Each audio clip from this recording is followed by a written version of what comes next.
बात हो रही थी, हमारे ओपोजिशन के भाई हमारे पीर साहब भी ने जिक्र किया उसका दहशतगर्दी का और जिरगे का। इसमें कोई शक नहीं है स्पीकर साहब, आपकी और वज़ीर आला साहब और जुनैद अकबर साहब और तमाम पार्टियों की मुश्तरका कोशिशों से ये ग्रैंड जिरगा मुनक्किद हुआ था, जिसमें कुछ चीज़ों पे इत्तफाक किया गया था। लेकिन हमें बड़ा अफसोस है कि आपके इस जिरगे को वफाकी हुकूमत ने कंसिडर भी नहीं किया। ना आपसे उन्होंने कोई डायलॉग किया, ना उन्होंने आपसे कोई बात की, ना आपको कोई वैल्यू दी। मुझे बड़ा अफसोस होता है, डिस्क्रिमिनेशन की बात की जाती है। स्पीकर साहब, खैबर पख्तूनख्वा फ्रंट लाइन का सूबा है जो दहशतगर्दी का शिकार है और साथ फिर उसके बाद बलूचिस्तान भी है। आप सुबह खैबर पख्तूनख्वा की जो पिक्चर पेश कर रहे हैं हमारे वफाक में, मुझे अफसोस के साथ कहना पड़ता है, एक तो वो अवामी मैंडेट पे नहीं है, फार्म 47 की गवर्नमेंट है, और उनके आगे से जो वज़ीर इत्तलात हैं वो भी फार्म 47 के हैं, क्योंकि उन लोगों को इस चीज़ से कोई फ़र्क नहीं पड़ता कि अवाम और जमहूर क्या कहती है। उससे नहीं फ़र्क पड़ता कि अवाम के हकूक़ क्या कहते हैं।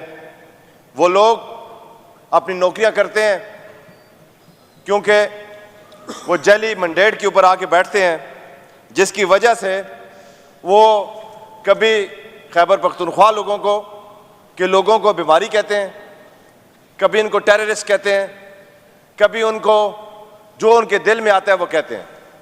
वो कहते हैं safe city Khyber Pakhtunkhwa government नहीं बनाती क्योंकि वो दहशतगर्दों को सपोर्ट करती है। कितना बड़ा इल्ज़ाम है इस खैबर पख्तूनख्वा की तमाम जमातों के ऊपर। जो लोग कुर्बानियाँ देते हैं, जो लोग दहशतगर्दी का शिकार होते हैं, उन्हीं को दहशतगर्द कह देते हैं। आप लोग जाके कतर में मुज़ाकरात करें तो वो जायज़ है, हम क्या मुज़ाकरात की बात करें तो हम दहशतगर्द हैं। आप लोग हमारे 2250 अरब से ज़ायद की रकम आप लोग हमें न दें और हमें कहें कि आप लोग सेफ सिटी नहीं बना सकते। भाई हमारा तो इंफ्रास्ट्रक्चर सारा डैमेज हुआ है। हमारे तो आपने जो पहले ऑपरेशंस किए हैं, जो पहले कमिटमेंट्स किए हैं, उनमें से कोई कमिटमेंट आप लोगों ने पूरी नहीं की। वो अभी तक आप लोगों के लोग उनको देख रहे हैं। कल हमने खैबर पख्तूनख्वा के हवाले से पीटीआई का बड़ा क्लियर स्टांस है कि जो मुल्क और अवाम के साथ कत्लेआम करते हैं, दहशतगर्दी करते हैं, वो पाकिस्तान के और हमारे दुश्मन है। दहशतगर्दों का ना कोई मजहब होता है, ना उनकी कोई जमात होती है। ये पाकिस्तान तहरीक इंसाफ का क्लियर मैंडेट है, क्लियर उन्होंने किया हुआ है कि उनके साथ हमारा कोई ताल्लुक नहीं है।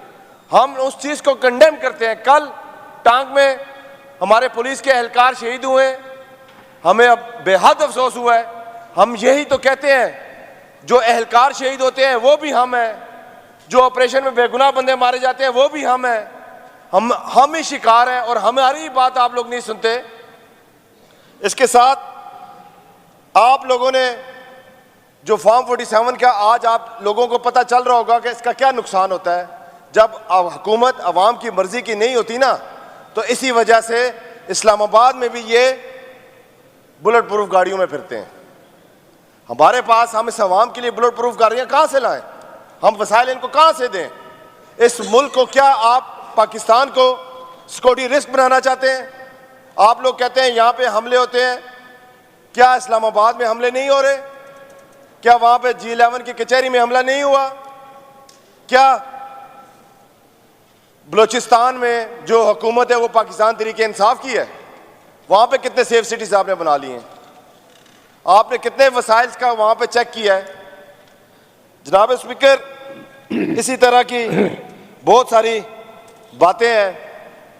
मैं इसके साथ ही इन लोगों को सबसे बड़ा दुख ये है कि मैं सबसे पहले तो वज़ीर आला साहब को और सबको पाकिस्तान तहरीक इंसाफ वालों को सारों को मुबारकबाद देता हूँ, जिस तरह इन्होंने कराची में अपना स्ट्रीट मूवमेंट चला रहे हैं, जिस तरह अवाम जोक दर जोक इनके साथ चल रहे हैं, लाहौर पंजाब में जिस तरह चल रहे हैं, इनको खौफ पैदा हो चुका है। इनको और जब कोई बात समझ नहीं आती ये फिर डराने पे लग जाते हैं, ये फिर लोगों को दहशतगर्द कहने लग जाते हैं, फिर ये हुकूमतें ख़त्म करने के चक्कर में लग जाते हैं। लेकिन ये लोग भूल चुके हैं कि जब अवाम निकलती है, जब जमहूर निकलता है, वो कहते हैं ना स्पीकर साहब, खल्के ज़ुबान को नकारा खुदा समझो। ये अवाम ज़बान खल को जी ज़बान खल को ज़बान खल को नकारा खुदा समझो। ये अवाम की मंडेट को समझें, ये समझें कि ये अवाम अब और इन चलाकियों में नहीं आएगी, अब और किसी धोखे में नहीं आएगी। इसी वजह से ये अवाम ने कराची का, जिस तरह आप लोगों ने देखा कि सिलसिला वहाँ पे अवाम निकली है, और इंशाअल्लाह इसी तरह अल्लाह के फजल करम से वो दिन दूर नहीं है जब पाकिस्तान में हकीकी आज़ादी होगी और हकूक़ का, अवाम के हकूक़ का तहफ़्फ़ुज़ किया जाएगा। इसके साथ ही स्पीकर साहब आप सबका बहुत शुक्रिया कि आपने मुझे टाइम दिया। अच्छा, मैं इस पर कमेंट कर लूँ ज़रा। निसार बाज़